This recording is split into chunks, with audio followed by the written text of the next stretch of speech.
आज घरात दरवळतो एक खास सुगंध, कारण मम्मीने आज बनवली आहे आपली सगळ्याची फेवरेट गरमागरम टम्म फुगलेली पुरणपोळी। सण असो वा साधा दिवस, पुरणपोळी असेल तर घरात वेगळीच गोडी येते।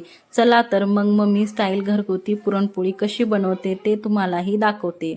सर्वात आधी हरभऱ्याची डाळ घेतली, ते स्वच्छ धुवून घेतली। धुतल्यानंतर डाळीत पाणी टाकून कुकरमध्ये शिजायला ठेवली।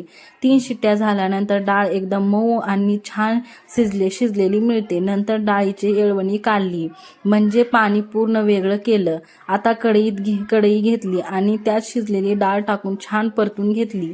यात घातली साखर, थोडंसं मीठ आणि छानसा सुगंध यावा म्हणून वेलची टाकली। साखर पूर्णपणे आटली की पुरण छान घट्ट होतं। यानंतर हे पुरण घटून घेतलं, अगदी स्मूथ आणि मऊ। आता आपलं पुरण तयार आहे।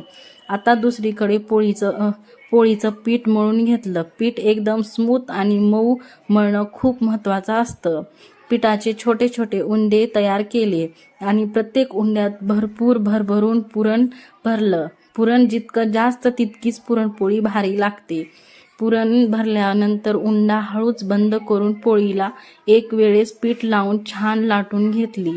तवा गरम झाल्यावर त्यावर थोडंसं तेल टाकून पोळी वरखाली छान भाजून घेतली। तव्यावर टाकताच पोळी टम्म अशी फुगते, ते दृश्य पाहून भूक लागते।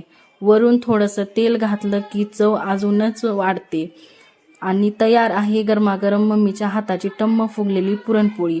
पुरणपोळी तुपासोबतही खूप छान लागते आणि दुधासोबतही। तुम्हाला कशासोबत आवडते ते नक्की सांगा।